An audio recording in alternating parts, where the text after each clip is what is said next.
started here and I met Stacy, our librarian, I was just like blown away by everything that she's been able to do here at VMS.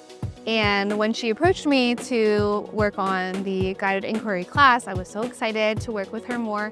When we got together, we were talking about research projects we had done in the past that had went really well, but we were excited to take them to the next level because we had seen what we were able to accomplish when we would work together for about a week. And then when we thought about, okay, well, what could we do if we put a little bit more thought into it beforehand and then had a little bit even more time in the library beyond that, we were just so excited about how much we would be able to accomplish. And so with her knowledge of research and sources in the library, paired with my classroom knowledge of what kids are interested in these days and how they work and move in the classroom, putting those two things together really kind of just allowed us to create a unit that had high engagement for the kids, but also was practical for us. Things that were reasonable to achieve in the time that we could, but that were also exciting for the kids. The kids are having so much fun, and they're more invested than they were in the past. They used to have fun when we would do our research units, but now I have students who did this project last year who came to me this year and they were like, we're so excited that we are back in the library now in 7th and 8th grade, we're excited. And then they even were jealous when they found out we had come back multiple times. They're like, we wish we had done that. So it's really awesome to see them still thinking about that experience when a whole summer has passed and they're now in a different grade level. They're still thinking and caring about that. That's something that we haven't seen before. So I think the biggest thing that I could say between the two is that with guided inquiry design, the buy-in and engagement from the students is at a level that you don't see with the traditional research projects.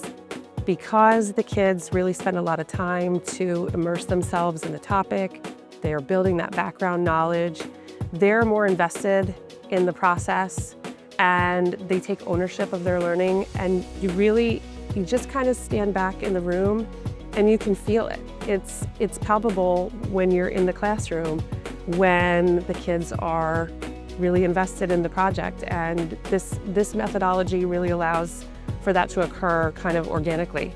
You get more bang for your buck when you have two people working together, because I have a certain skill set, maybe with the materials that are available, the digital materials, the books that we have in the library, where the classroom teacher, they bring in the expertise of really kind of diving into the curriculum and knowing what they've covered in class, and the two of us can work together to make sure that we combine those two things to give the students the best.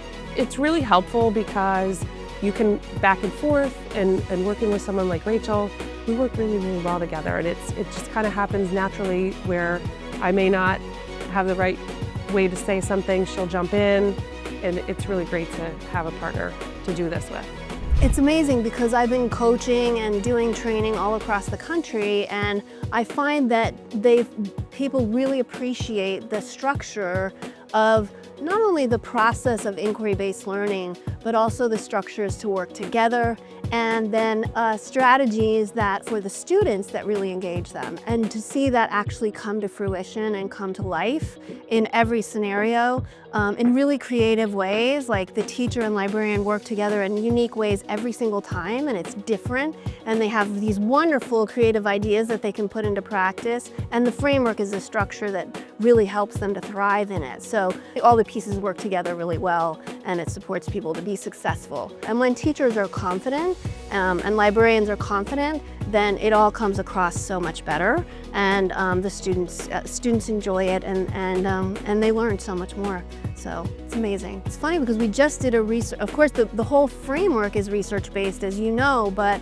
on the information search process of Dr. Carol Coulthard. And so we know that that's why it works on the core.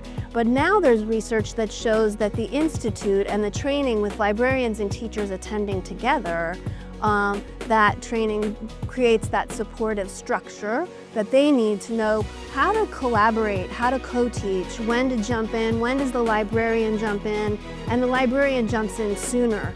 And the students have more time in the library, so they're able to work through the process naturally, and that supports students to stay engaged, be engaged, and do a better job in the long run.